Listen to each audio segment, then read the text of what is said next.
So, an update on the Yamaha R6 carburetors. Got them took apart, and I replaced the little O-rings on the fuel line connector that connects through the carburetors. Goes right here, and then your other carburetor, which is there, it hooks down here on these two. But you have to break them down. You take these long bolts here that runs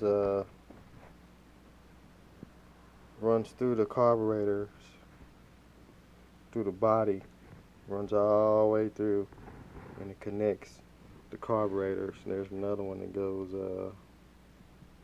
back here. So, but I went ahead and took the bowls off, and I found that it was dirty on the inside. Had a little dirt on the inside, so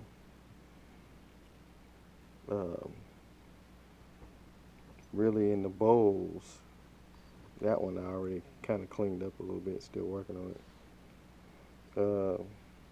It was really funky, old bad gas and stuff, rust out of the gas tank, so I'm cleaning those up and checking the jets, make sure they all clean.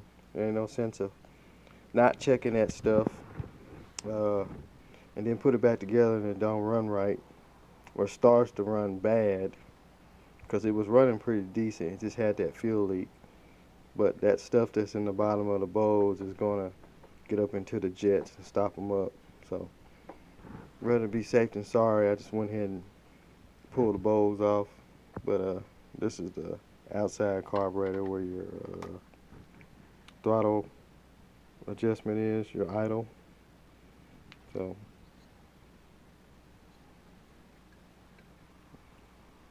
I really didn't want to break them down like this, but I'm trying to keep up with all the parts and keep them all in order, because you lose one piece or forget where stuff goes, it's going to be hard to put it back together.